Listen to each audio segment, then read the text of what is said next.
Marchons ensemble vers la Côte d'Ivoire nouvelle.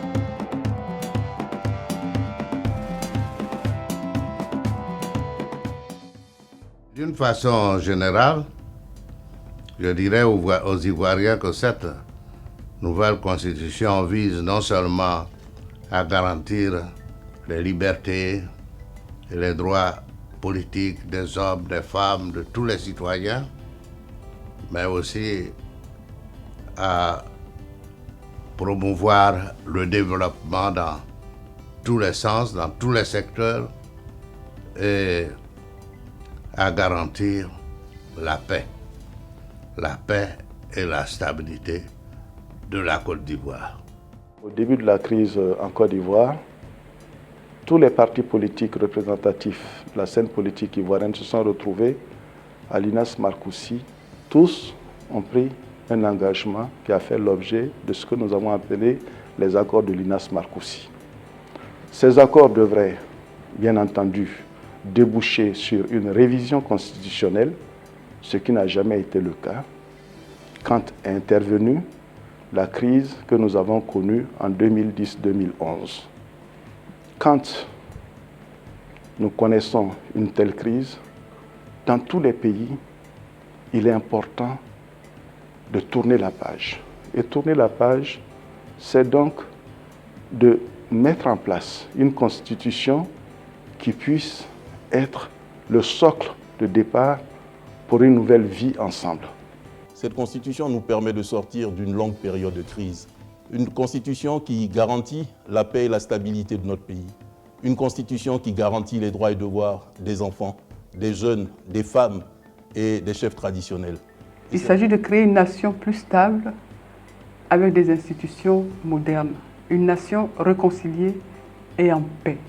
Cette constitution vise à permettre une meilleure stabilité politique, économique et sociale de notre pays.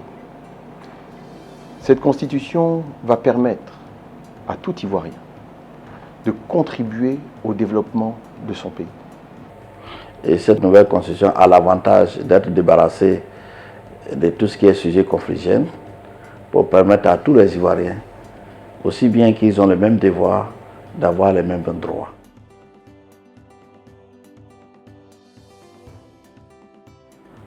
Le référendum du 30 octobre prochain est l'étape ultime d'approbation de notre nouvelle constitution.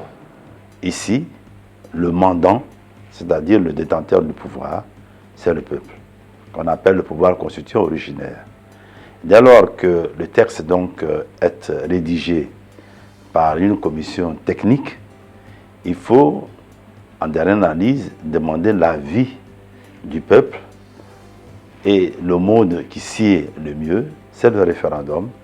Pour nous, les membres du comité d'experts,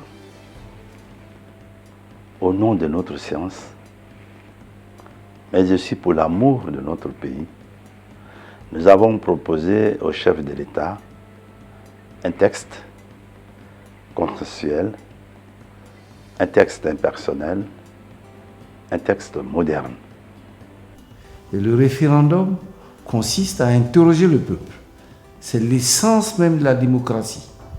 Il s'agit de ramener le pouvoir au peuple, parce que le peuple est souverain. Toute l'opposition en Côte d'Ivoire n'est pas contre le référendum.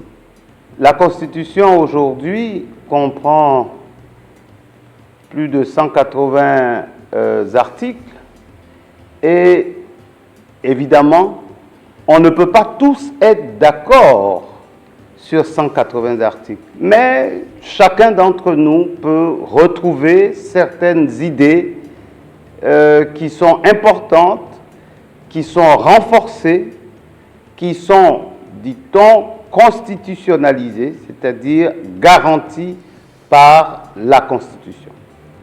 N'ayez pas peur, allez voter oui pour vous, pour vos enfants, pour vos petits-enfants, pour l'avenir de notre pays. Je lance un appel à tous les Ivoiriens et je leur demande de se rendre aux urnes le 30 octobre pour voter massivement ce projet de constitution. Partout, dans nos villes, dans nos villages, dans nos campagnes, nous devons tous sortir pour dire oui à ce référendum.